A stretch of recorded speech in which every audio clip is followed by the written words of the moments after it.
growing food in a few square feet, and even things that you can do if you live in the village of Rarity Bay, really great ideas. And he also spoke on sprouting and microgreens and so on, so things you can do.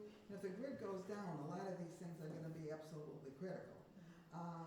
And when I asked Carrie about this, I actually was asking for a referral, because I figured, oh, he'll probably know somebody who knows something about water, and power. We figured those were two things we hadn't covered, and that would be something really important for everybody to know, because we're not gonna survive if we can't get decent water that won't contaminate us, and at least a little bit of power to survive.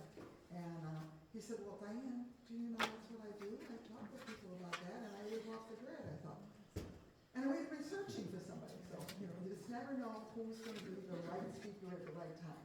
But it is Kerry Brown, and here he is.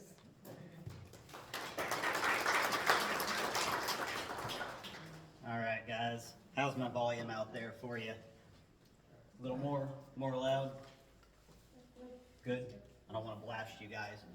My hearing's not what it used to be after 15 years of working on an ambulance. So, thank you guys. Thanks for having me out again. My name's Kerry Brown. I'm a Knoxville guy. Family's been in the area for generations, and I run strongrootsresources, which is a regenerative, edible, landscape design, consulting, and education company. I say company, it's me. And we also have a homestead, and we're farmers, and we do all kinds of stuff. Everything I build my life around is regenerative, is closed loop systems, and it just kind of happens that I'm a prepper as well. I don't care to use that word. Some people get kind of funny about the word prepper, but I like to not stress about things in my life as much as possible, and that means I have a lot of redundancies built into my life in case things get funny. And just in the last few years, we've watched things get funny for a lot of people in a lot of places, even here pretty locally. Folks in Appalachia have had their lives completely upended. So this kind of stuff can and does happen. But what I want to I want to do a quick poll with you guys. So if this power shut off right now, let's just say you're at home. Don't worry about here. We're home. Your power goes off. Who feels like a lot prepared, like no big deal? Cool. Who's somewhere kind of like, this is concerning, but I've got some stuff set aside. And who goes, oh crap. All right. And that's cool, because I kind of set this presentation up where I'm going to hit a lot of information kind of briefly. I wanted to bring you more info in brief than a whole lot of detailed information about one or two things. So that's kind of how I decided to set this up. Couple of things real quick. I don't bother predicting things. None of us know. None of us know. There are hundreds, thousands of YouTube channels that are all built around, kind of telling you what's going to happen with this thing or that thing, and it's all guesswork. We don't know. And so definitely not a prophet. And kind of my follow-up to that is, and my thinking is, the more everybody prepares, the less overall stressful the situation will be. So, when the lights go out, practical preparedness for your community, and we know these outages happen. And this can range anywhere from a localized blackout from a car hitting a utility pole and taking out a transformer, versus, just grid instability, where this happened back here when we had really cold. TVA was saying, hey, try to lower your power usage because the grid is strained. Back, I think it was the winter of 2022, Texas had an ice storm. Rarely happens down there, very cold temperatures, and a lot of folks were without power for a couple of weeks just because their grid is not designed to handle both the combination of sections of the grid going down because of trees falling on lines and lines coming down from the weight of the ice, to, you know, people running their heat pump or running all kinds of heat sources because simply nobody bothers to insulate their house down in Texas because it's Texas. So and there was a 2003 blackout in the Northeast and in Canada. That was for real. That was, I forget exactly, but they called it a cascade failure. So basically, one section went down, I think it was maybe in Ohio, and there was like this kind of domino effect of things going down. And one of the issues with when the grid goes down on a vast scale, it takes a lot of very skilled people. It's not like just throwing a switch. It takes a lot of skilled people to do what they call a hard restart from the site where the power is generated, whether it's a coal-fired plant or a dam or whatever kind of generation system, nuclear, all the way up to it winding up in your home. It's a very vast, very, very complex system. When a system is complex, there can be a lot of opportunities for it to fail. So there's really only literally a few people in the United States are qualified and knowledgeable enough to restart that grid, and a lot of them are getting older. So this is something that, you know, I kind of feel like you need to have some kind of ability to cover at least a portion of the power that you need and a portion of your, you know, your daily necessities, your food, your medication, water, and things like that. And I'm also going to come at this with a pretty practical mindset. I'm not interested in being doom and gloom. I'm not interested in, you know, we're all going to die. We all are going to die, and we don't know when.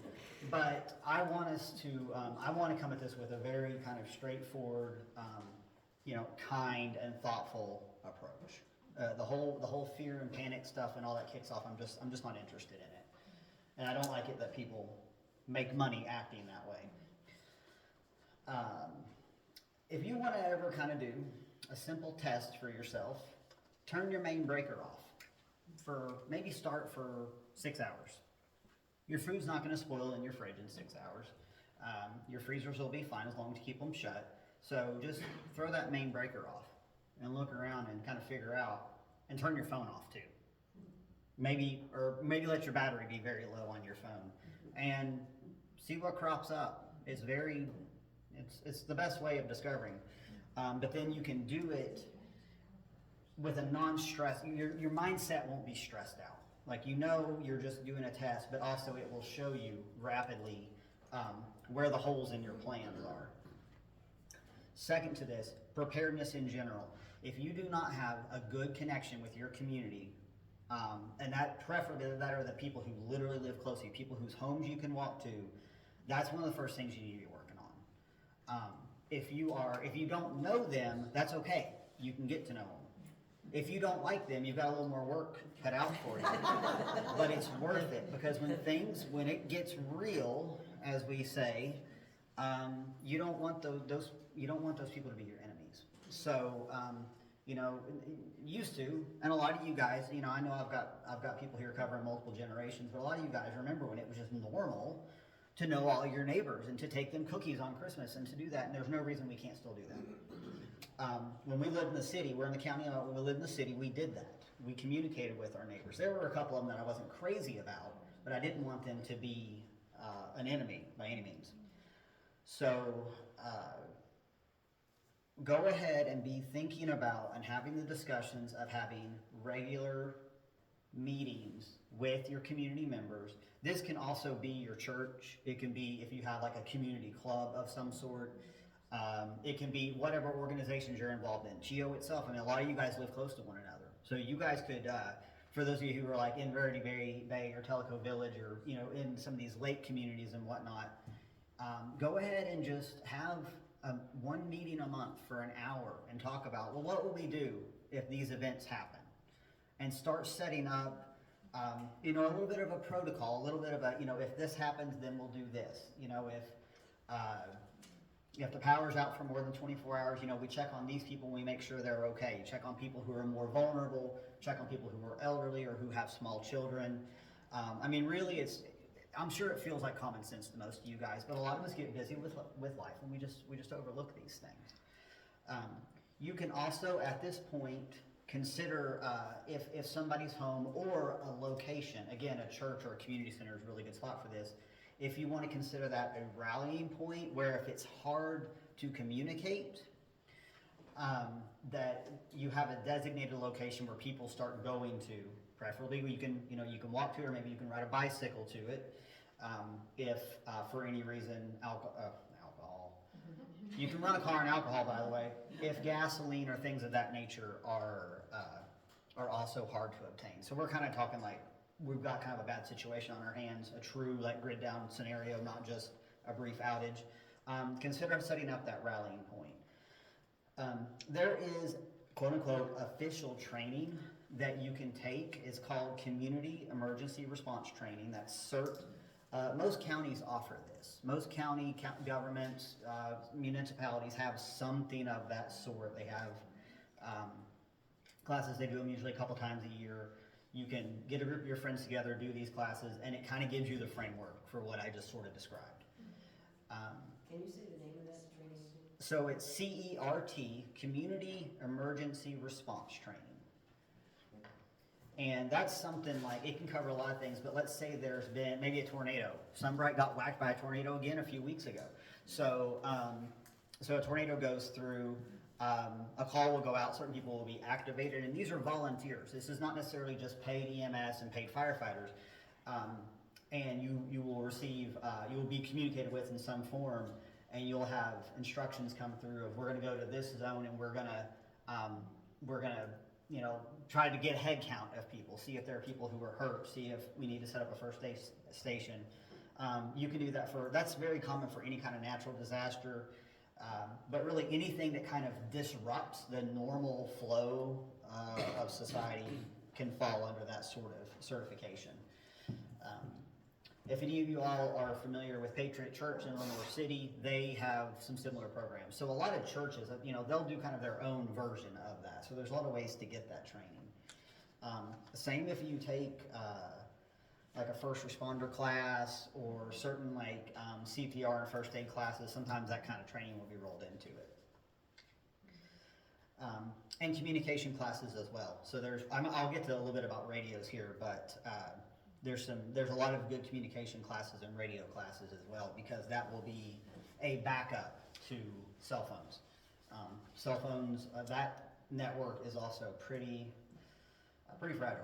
So you may also hear the term MAG, that stands for Mutual Assistance Group. I am a member of a mutual assistance group with about 4 other families, and these are people who you are very close to. These are people that you would literally trust with your life. Folks who are, who have been in the military, they pretty much have these anyhow, because they know, who their, kind of their partners are in their region. But, and a MAG is kind of set up on a little bit of a hierarchical structure, because you do need a certain amount of organization, but that's another option. So if you just look up mutual aid groups, you can find all kinds of ways of organizing them. But that one's a little more, it's just a lot closer, because these people they kind of know what kind of preparedness items you have, what your skill set is. So these are people that you want to trust. It can be your family. If you have a big extended family, it can be them. If you like them. If you don't like them, I don't know. Maybe don't. But so let's talk about understanding the risks and the needs. If utilities fail, most of the time, power goes out, and you get on the phone or you get on the app for your utility or their website, and you just submit an outage report. And that's about all you can do these days. If it's just the power out, in all likelihood, it's probably isolated, unless we know there's been a large event going on. A lot of times it's just, it's just an isolated issue.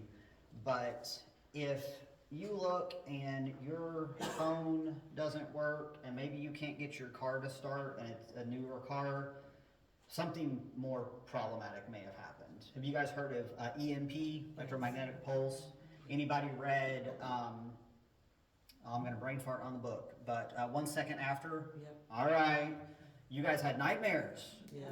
After reading that book, and there's actually 4 books in the series, I believe. Yeah.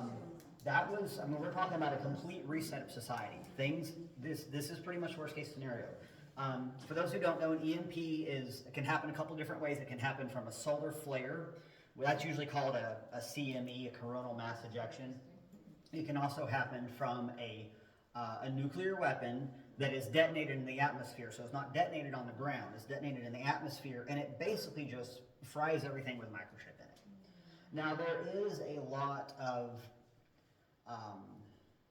variance in how severe an EMP can be. It just depends. It depends on the strength of the weapon. It depends on the atmospheric conditions at the time. It depends on where in the atmosphere it was detonated. So, a car like outside in the parking lot may be affected, may not start because the electronics in it have been fried. A car that was in a parking garage under a whole lot of concrete or underground or in kind of covered in concrete, that car may still be okay. It just depends. Anybody who's got an old, carbureted vehicle, keep it. Keep it. Plus, we can work on them. Those things are useful. This is not really going to be for the scope of EMP because it is, frankly, I'm pretty well set up, but if an EMP happens, at some point, I'm going to be in trouble. Mostly because everybody around me is going to think that I'm going to be the place to be. Yeah. So I just live 10 minutes away. So yeah, Beth, you can come over because you'll pull your weight, but I don't know about some other people. So the EMP is, in my mind, the absolute worst case scenario. It is the worst of the worst. And if you guys, for you though, read the book, you know how terrible that could be. So if, it's good to know the scale of the failure. So try to figure that out early on. You may also find yourself with a decision of staying in your home versus leaving, and which is safer. If you are, I would say, like in general, this area, the area down here on the lakes, I'd probably stay put. If you are in New York City, population concentration is a big issue. We used to have a house in the city, close to Old North Knoxville, and that was one of the, not because I was afraid of an EMP, but I was no longer happy with the number of people who were very close to me. And now we're in the county, we still have people around us, but I have a nice big property buffer that I did not have before. So you kind of have to get through a few things before you can get to me. So you'll need to make that call, and that just depends. Depends whether it makes sense to stay in or whether you need to leave. But if you're going to leave, you need to know where you're going and why, and that the people you're going to know that you're coming. What if this kind of thing happens and you're not home? We'll talk a little bit in a minute about get home bags, what some people call get home bags or bug out bags. You'll see these abbreviations, BOB, GHB. But I never travel without everything I need in my Jeep or my pickup truck to get back home. So anytime I go somewhere, since reading that book a long time ago, I always think if this happened, or if I just had a bad enough mechanical problem and I can't get somebody out there to me and I can't fix it on my own, do I have what I need? Am I wearing decent shoes? Can I carry the gear that I would need to safely get home? You can use Google Maps. You can use the Google Maps app, change it to walking, and start looking at how long it takes you how long it would take to walk from wherever you go, maybe from like where you work to home, or if you go to a place where you visit family a lot, how long it would take you. I know it sounds crazy, but when I travel a little bit for my design work. And I will always tell Angel, I was like, if it goes sideways and I'm away, this is about how long I think it would take me to walk home. Although in all likelihood, I'm going to try to find a bicycle first. But, because I'm pretty good on a bike. But I tell her, I'm like, if I am 4 hours west in Camden, Tennessee, where I've got a bunch of customers, it would probably take me about a week to get home. The average human can walk 10 to 15 miles a day if you are in good health and you have decent shoes and what you're carrying isn't too heavy. And you think about, because nothing's a straight shot. So if you're following main roads, nothing's a straight shot. So this is worth thinking about. So yeah, you can set that little app, you can choose walk, and you can start figuring out how long it would actually take you. But let's talk about being home. Most of this I've got kind of centered around you're at home and you're kind of making a better shelter of your home. Power's off, no heat, no air. Hot weather is not fun, but it's easier to deal with. It's a lot easier for us to cool ourselves safely. Getting too cold can be very problematic for humans. So, for instance, if you've got a home and you do not have your primary heat source, if you have a wood stove, great. But otherwise, you need to make your space smaller. So heat rises, so it makes sense to either close off the lower rooms. If you have a multi-level house, close off lower rooms and spend more of your time higher in the house where more heat will naturally rise. Heat even from human bodies. So make your living space smaller, kind of pare it down. And if it's very, very cold, you can actually do a little like pop-up tent inside your room. Some of them even you could just put them right on top of your bed, and throw a blanket over top, and you'll cut all those drafts. So that's one very simple. Anybody can do this. A tent inside of a room. Wear layers, cover your head. That makes a huge. I've noticed this for me, especially because I don't wear much hair. Hoodies or everything, cover your head, because when it comes to kind of like the human hierarchy of needs, after breathing, after needing oxygen, controlling our environment is the second most important and the second quickest thing that will kill you if you are, generally speaking, too cold. Too cold is more dangerous, but heat emergencies, we have to watch for that as well. For your home, there's various ways to insulate your windows: bubble wrap, window blankets.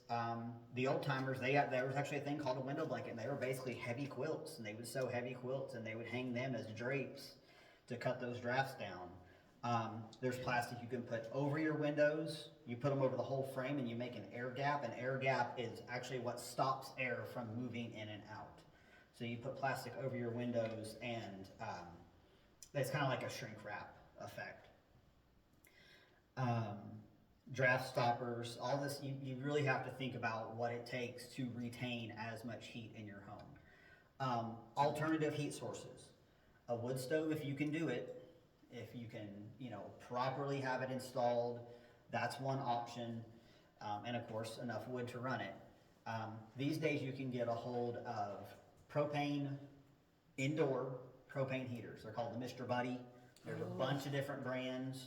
All this stuff's getting ready to go on sale, if it hasn't already, at places like Rural King, Tractor Supply, stores like that. So a Mr. Buddy heater, there's different sizes, but most of them run on the little green Coleman propane packs, like the ones that you run on your Coleman camp stove. They have a bunch of built-in safety mechanisms. So they have a built-in carbon monoxide sensor and alarm. They'll automatically shut off. And those little tanks, you can get an adapter and refill them off of a larger tank. Because the tanks, like per unit price, are silly expensive. So you can refill them as need be. So that's a Mr. Buddy heater. Propane is kind of the second most common way of emergency heating. Kerosene is another one. Kerosene heaters are relatively safe. Again, once we're talking about using, we'll get to generators here in a little bit, but anytime you're using a gasoline generator to create heat, it's very, very wasteful and it uses a lot of fuel. We try not to use electricity to create heat in these situations. This is less than ideal. There's a lot of products out there now, so many more than there used to be, especially since people who are frankly living in their cars and vans, because for some people rent is so out of their reach right now. There are people who are figuring out how to live out of their car and out of their van, and they're working, they have jobs, but they can't afford rent. It's a little bit of a thing here, but it's definitely a thing in the big cities. And so these people have created YouTube channels around living out of their car, and they have a lot of really good suggestions and really smart ways of keeping themselves warm, dry, and kind of mitigating all those different issues. Anytime we're dealing with burning any kind of petroleum or anything that off gases carbon monoxide, You need to have alarms, you need to have the smoke alarms, CO2 alarms, and fire suppressor equipment, so extra fire extinguishers. You need to have this stuff anyway, but that's pretty important. Anytime, since I worked in EMS for so long and knew most of the firefighters, anytime that the power would go out or it would be very, very cold, house fire calls go literally through the roof. Because everybody's trying to find different ways of staying warm. They're trying to run, they're lighting a burner on a propane stove, and it's just, I ran more than one carbon monoxide toxicity call. So have your safety mechanisms in place there. Again, about the bags, bug in, bug out, get home bag, all this different stuff. My bag kind of serves all purposes. So if I need to get home with the bag, or if I need to get out with the bag has everything I need for at least 24 hours. So the medication that I need, extra clothes, ways to stay warm, ways to stay, to clean up, like wipes and that sort of thing. You could go down rabbit holes for days and days and days on setting up your bug out bag. And there's plenty of content out there about looking that up, but just have it as something kind of in the back of your mind to look into. And that includes, medical gear and all that kind of stuff. So let's talk about water for a minute. This can be so variable. It's kind of funny because like you guys are all on the lake, or a lot of you guys are on the lake. Most of us get our water from the Tennessee Reservoir. So all these dams that have dammed up the Tennessee River, we've got all these different reservoirs, and if the power is off long term, not just a few days, but long term, those pumping stations for municipal water systems, they do have generation backup, but for how long? So frankly, you need to be able to store water. You can store it however you want. It is a good idea to kind of have options. So I have big water storage in outdoor tanks. I have water inside. I happen to stack some glass gallon jugs because I don't want to deal with things, leaking. So storing it ahead of time gives you a buffer to figure out what to do if you find yourself having to tap into that water. I store water because for the longest time I had a heck of a time, because we're off grid, keeping my lines from freezing. And finally I was able to go back and get heat tape on my water lines and everything, and get everything really well insulated so that I could have running water when it was 5 degrees outside. Gallon glass jugs are really good. Arizona tea bottles, those big, thick jugs, are a much heavier grade plastic.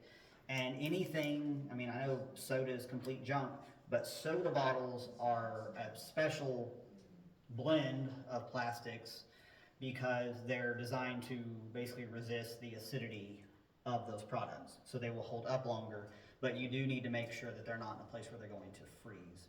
And you also need to probably make sure that either you can check on them on the regular, so if you do have a leak, you don't have a disaster. Like 1 gallon of water leaking isn't an issue. That's why I like small storage, small stack storage. But there's stuff you can buy exclusively for that purpose. So there's ones called water bricks. There's just all, especially if you look at people who do RV living, kind of specific to that realm, there's a lot of gear that will be helpful for storing water. After you've got water stored, you still need to think about, okay, if I run out of this and I can't refill them, what's my next option? So there are multitudes of ways of filtering water. It kind of depends on where you're getting it from. So let's say you have to go down to the lake. You're going to want to at least be dealing with some kind of charcoal-based filter. So the Berkey system is kind of the most popular one, but there's a bunch on the market now. If the water is clear when you obtain it, so you don't see a bunch of suspended particulates in it, and we don't have a bunch of algae and things like that.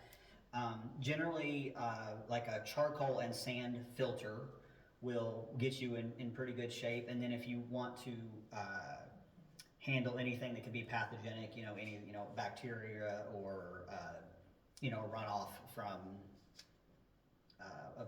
any waste stream. You think about people who don't pick up the dog's poop, and that goes to the river eventually. You can use bleach. It's normally about 3 to 4 drops of bleach per gallon. That's regular bleach, not the concentrated, not the gel stuff, not the scented stuff, plain bleach. 3 to 4 drops per gallon. So that's like a milliliter, it's like a drop or a milliliter per gallon, and you leave it in there for a little bit, I think 12 hours. That's one way. You can also use iodine.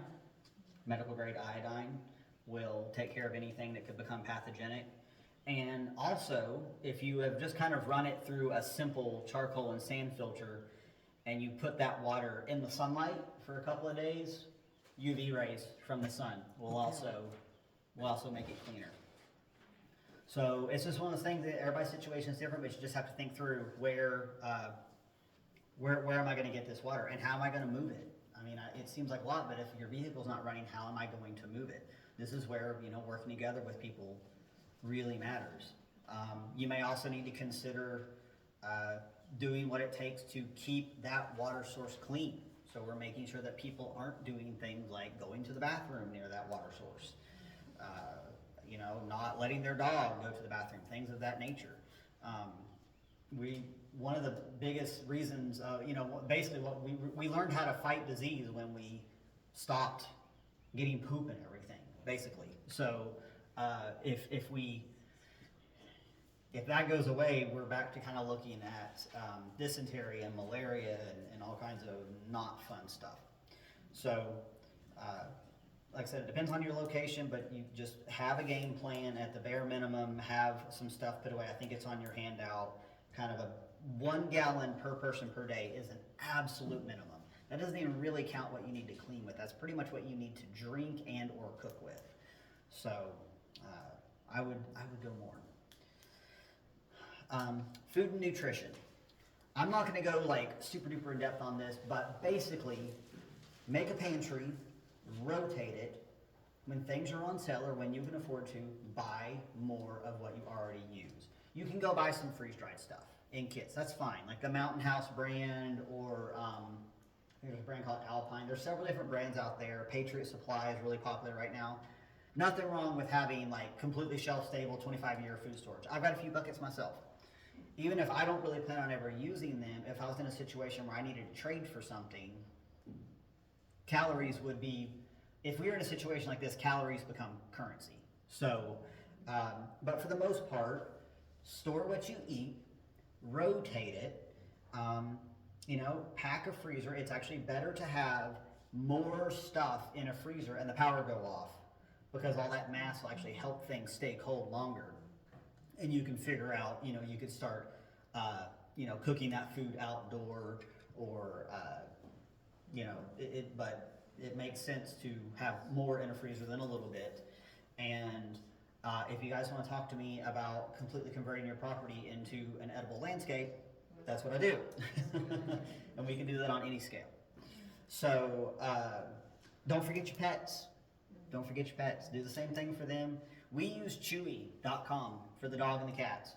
It's easy. We can get what they need, so we can get quality food for them. And we just order a little extra every month, and we just have a stockpile. And I try to make sure I always have at least 6 months of straight up canned quality pet food for them. Because I'll be darned if I'm letting my animals go hungry too. I would probably skip a meal before I would let them skip a meal. So yeah, Chewy.com, or these days we're kind of in a state where we're like, things are fragile, but we're also really spoiled, with everything we can just get delivered in 2 or 3 days. So if you have the money available to you and you can budget for that, do what you can. Do not forget electrolytes, vitamins, minerals, your supplements, protein powders, freeze-dried bone broth. All that stuff is really shelf-stable, provides a lot of nutrition when you might otherwise not be having the most nutritious foods. Extra salt is a big one. Salt doesn't go bad. Store's fine. Extra salt, because you can salt meats to preserve them. So, good quality salt is. I mean, they used to fight wars over salt. We have to have it. We have to have sodium, or our bodies get into quite a mess. So yeah, don't forget all those electrolytes and things. And like I said, these days we can get stuff that's completely shelf stable that you can buy extra and just have it stashed and rotate it through. Rotation is really important. I don't know if I've stressed that enough. I used to be a little bit bad about this, where I would see a sale, at like United Grocery Outlet or something like that, and I buy a bunch of extra, but it really wasn't stuff that I wanted to eat. And we get Angel's like, this stuff's taking up space. Can we eat it? And I ate a bunch of beans, and I was like, oh. So I don't store a bunch of beans, but I do store, we store a lot of meats and high protein stuff because that's what our diet is. So that's, I just cannot drive that home enough. Store what you eat and rotate it. Back to power, backup power options. We've got a lot available to us these days, so much easier than it used to be. So you want to start with an power audit of what you use. Most of us get a bill. I don't get a bill because I make my own power. But when it goes down, it's completely my problem. But you get a bill and it should show your usage. It should show you a usage, kilowatt hours usually. But what's better is to get this little device. It's called a kilowatt meter. And there's a bunch of different knockoff brands on Amazon these days, and they all work fine. So get the one that's $10. You don't need to spend a lot of money here. Kilowatt meter. You plug it into your outlet. You plug in the device that you want to read. And it tells you exactly what it's drawing. If you're doing this on a fridge or a freezer, you want to leave it on for a while so it catches when that device, the compressor is kicking off and on, so you get a true readout. So do it for like 24 hours. And figure out in watts or kilowatts what those are, what it's pulling. So go around and do this for every single thing you are absolutely sure you would need to use if the power is off. So don't worry too much about lights, maybe a little light here and there, but most lights don't use a lot these days. So your appliances to keep food stable is important. And we're not going to worry about heat because we're going to come up with a different way of heating that's not electric anyhow. The means to charge devices, if devices are working, means to charge that. So do an audit and figure out, because that's how you're going to know if you're going to go the route of a generator, of how much power you need out of that generator. So all generators say right there on the front, it'll give running watts and it'll give peak watts. Running watts is kind of a way of saying, basically it's like if peak watts is when your freezer compressor kicks on. So normally say it's pulling, 40 watts, but it peaks at 75 when that compressor kicks on, then it drops back down to 40 when the compressor kicks off. So you want to know running watts, peak watts, and you need to base your generator off of that. So if somebody asks me what size generator do I need, I said it depends on what you're trying to do. Most of us, unless you are willing to invest the money into a whole home generator like Generac will install these, most people need to know this information. And you don't need to use a generator to run everything, and you don't need to run everything all the time. So you can take stuff off and on. It's like you can cycle your fridge and your freezer off and on that generator. You can cycle, devices. What's something else that you guys would absolutely want to be able to run? Okay, so coffee is a good one. So we're probably not going to want to run a percolator because anything that generates heat uses a ton of electricity. But you could certainly do maybe like an Instapot. So like something you could cook with like an Instapot or a crock pot, something that's low draw. And maybe we're making cowboy coffee on the campfire or something like that. But yeah, coffee pot. you know, you can see like, I don't use a lot of stuff. Fans in the summertime, you wanna be able to run a fan, so you can stay cool. So fan, you know, a fan on medium is gonna pull, like a big box fan is gonna pull about 60 watts. So, kinda know what that is, so that you can size a generator. Again, there are tons, and I think I put it on your sheets. If not, I will make sure to tell you. Tons of good YouTube videos that tell you how to choose a generator based off of what you need to be able to run.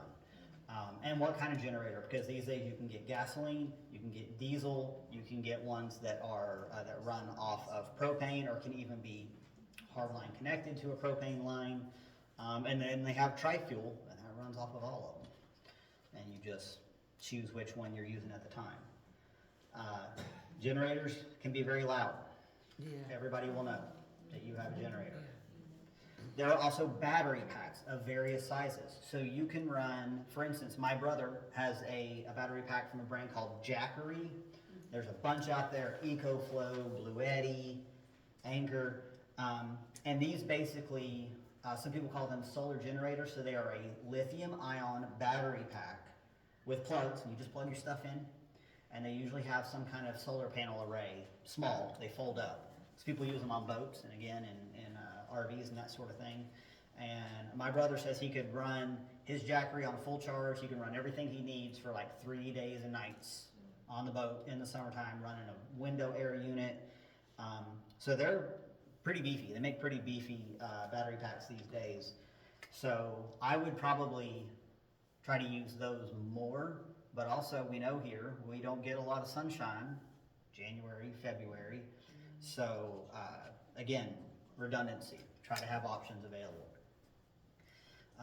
And pay attention to, you know, prioritization. So don't run stuff unless you absolutely need to. Cycle stuff out and know what your needs are.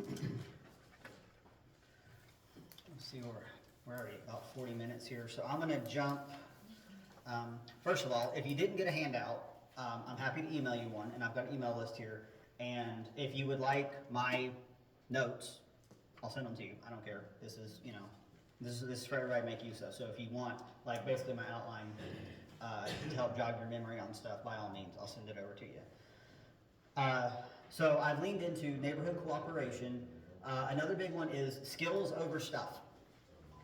I got a lot of stuff, which is kind of the nature of having a farm and a homestead and a business and all these sort of things, and also kind of being in the prepping. But I also know how to do a lot with very little, because I've purposefully developed these skills over the years. And you don't have to know how to do everything, so that's when you group with people so that you have one person that's like pretty skilled on medical stuff. You got somebody who knows how to forage. You got somebody who knows how to fix mechanical things. Make sure you're not overlooking your medical and fitness considerations. Storing your medications, alternatives if you feel that you need to do that in the event that you run out or you run low on your medications. I know some medications are kind of hard to get extra. Most doctors don't want to write for extra. I was able to save extra medication by 100% legally, basically getting the refill as soon as I possibly could. So a lot of times they'll let you, you say, hey, I've got about 7 days left, and they'll let you refill it. And I just take that 7 days, and it goes, and it gets set back, and it gets set back. And like thyroid hormone, my dose changed a gazillion times over 2 years. So I just kept all these bottles that I had barely touched because they kept changing my dose. And now with a little bit of math, I can put together the dose I need. So that's an option too. Medications tend to be pretty shelf stable. Like anything with the exception of insulin. If you're type 1 diabetic, do the best you can. Type 2 even, but especially people who are on refrigerated insulin. But in terms of like capsules, pills, that stuff is really, really shelf stable. They will tell you if it's out of date to throw it out. Everything loses a little bit of efficacy each year, but it's like 1 or 2% efficacy. It doesn't turn to poison. The only exception to that are certain antibiotics can kind of lose their stability. So that's something that needs to be researched, like each medication. But I know, like I've held on to you know, you get some work done on your teeth, and they give you a script for hydrocodone. Well, I only use it for like a day or two, 'cause stuff makes me feel terrible. But I keep the bottle, and I'm glad I did, because there have been times where I've messed something up, and I didn't have to go to the pharmacy to the doctor. I just took one of those, because, you know, I twisted my ankle, and I was all swollen and everything, and I was able to take care of business until the symptoms passed. So as soon as you can get a refill, get a refill. If you have a change in dose, hang on to your original dose. Some doctors are more open than others to refilling stuff with more, you know, without you being completely empty. So, you know, kind of fill that out with your physician. I'm not really going to get into like overseas pharmacies and stuff. There are options out there, but it's kind of a giant rabbit hole. But there are ways to do that too. You still need to get a prescription, but the ways you obtain that prescription are a little different than what most insurance companies around here in America require you to do. I want to touch on security here. Again, knowing your neighbors, having redundancies built in, having a plan. None of us, you know, humans are, we're social creatures. Traditionally, we have always operated in small tribes, communities, whatever you want to call it. So anybody who's running around with like this, I'm the lone wolf and I'm gonna, you know, kick ass, you're gonna be dead. You're gonna be wandering through the woods, being all cool with all your kit and everything. You're gonna step in a groundhog hole. You're gonna be in it. So make friends, not enemies. You know, some people, they're real weird about like, I don't want to tell people what I got. I don't want to tell people about all my stuff. I have people to the farm because I teach classes and stuff up there. And every now and then somebody's like, well, I know where I'm coming if shit gets real. Alright. Okay. Either bring skills or, yeah. So you guys decide how you want to handle that. But I cannot drive home enough connecting with other people. And it doesn't have to be about, oh, what if an EMP? It can be like, hey, you remember those tornadoes? That was pretty messed up. I mean, Appalachia got absolutely devastated. But that's the kind of, up there, mountain people look after each other. And, you know, there were a lot of places where, you know, government relief was coming in to help, and the community was like, no, we're good, go find somebody else to help. So we could be that way here too. We're a little bit spoiled. You know, people up in the mountains where you're a ways away from any kind of help, you get pretty resilient. No reason why we can't do that here in a little bit more of a, you know, suburban environment. Financial, I always carry cash, always have cash on you. If, you know, cards go down, nobody cares about your plastic card anymore. Small bills, lots of small bills is better. Although you can probably get a lot done if you start waving $100 bills around.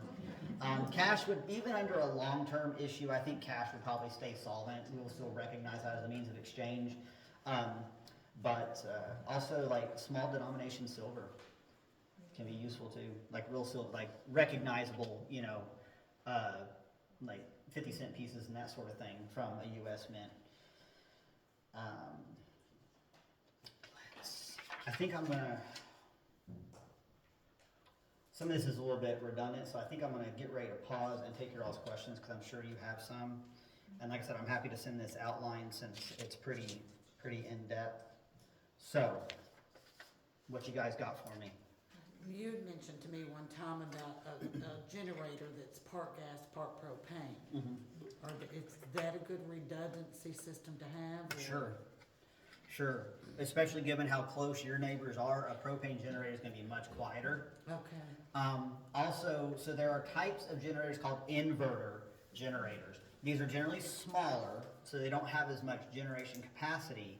But I've got one, and this is what I used before we had our complete solar array and battery system and all installed. It's a 1200 watt, and I was running my fridge and one freezer and lights and charging devices and that sort of thing, and I think even a fan. I cycled things a little bit, but it's the inverter generators are quieter Was that propane? It was gasoline. Oh, gas, Yeah. okay. And they're quieter But they're and they're, quieter. I'm sorry? I'm repeating you, they're quieter. Yeah, they're much quieter. And they'll tell you in the packaging, they'll give you like a decibel readout and everything. And the inverter generators are nice because you can plug sensitive electronics directly into them, like a computer. The sine wave pattern is very clean. Bigger generators, they can generate what they call dirty energy, so they can surge, and that can be hard on, if you're using a big generator with electronics, you want those electronics plugged into a surge protector. Just like most people do. Most people have their electronics on a surge protector in their home. You want to continue to use that because a big surge can be very difficult on your electronics. Yes, sir.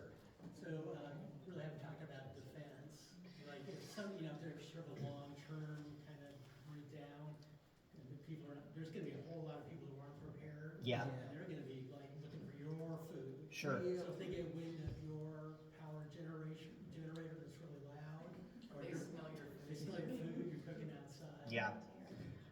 Yeah, guys, it could get really hairy. That is a personal decision for everybody to make. I have personally made the decision that nobody is harming me, nobody is taking my stuff, and nobody is harming anybody on my property. And I am prepared to follow through on that.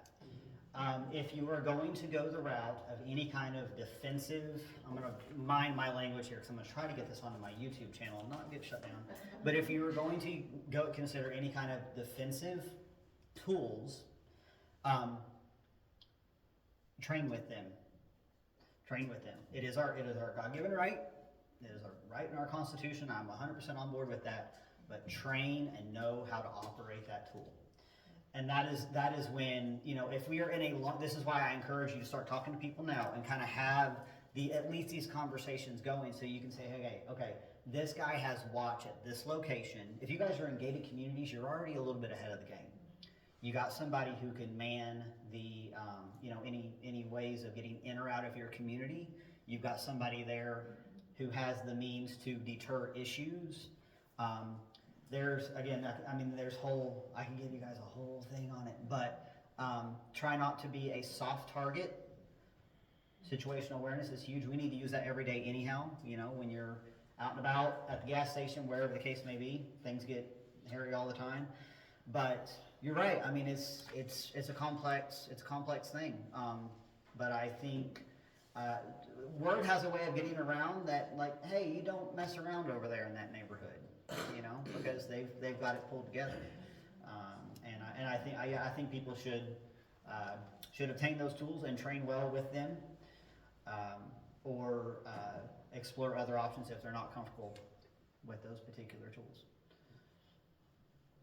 Yeah. What are some of the other things you have in your bug out bag in the car, or that you take around with you? So my bag has first aid equipment. I have maps. So if my phone goes kaput and I'm out in the sticks, I can map my way back out. I have a compass. I know how to read it. I have about 3 days worth of like dried food, like lightweight,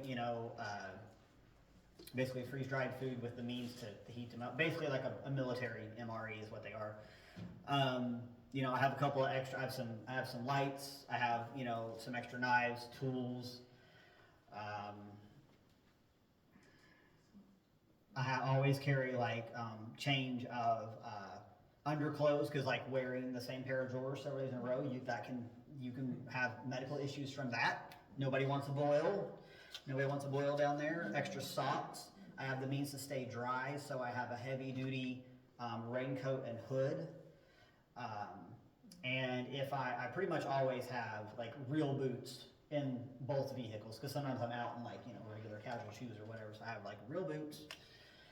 And like I said, it just depends on what you feel you need, how far you tend to travel, and more than anything, how much you can carry.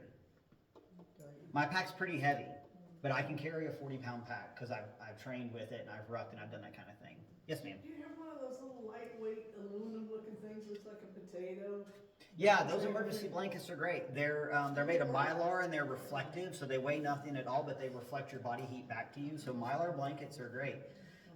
There are all kinds of pre-made kits you can get. You're gonna pay more because it's just like anything, you pay more when you get the whole shebang. But let me give you guys some places to look for purchasing this stuff. So,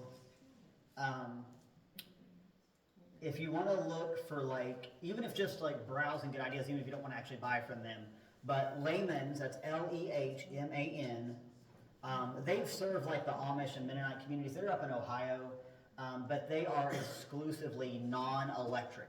So they serve the communities that do not use electricity. So that's layman's.com. They have a catalog. They'll send you a paper catalog.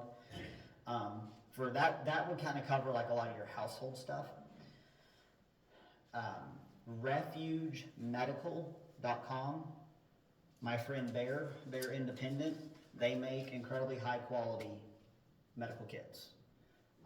And they also do classes. You might have to travel for them, but they have some of the best medical training out there. I didn't get to dig into that as much, and I wish I had because, you know, with my time in EMS, but training with that equipment, knowing how to handle, you know, a bleed, knowing how to use a tourniquet, knowing how to give CPR, how to support somebody's airway. Another option for medical gear is AppalachianMedicalSolutions.com. Same thing, my friend Chuck Peoples builds kits, holds classes, and he's actually probably the one to go to for East Tennessee because he kind of tends to travel around the Southeast teaching. Well, I have a suggestion. We had a very, very cold spell. And that was before we had a big generator installed. We had a little portable generator. And it was brutal. Our smart neighbors went to motels. But our generator, we could alternate our refrigerator, freezer, and all that. My husband had to do all that stuff. But I think I came out with the greatest solution of all. I said, you know what? If this lasts much longer, let's burn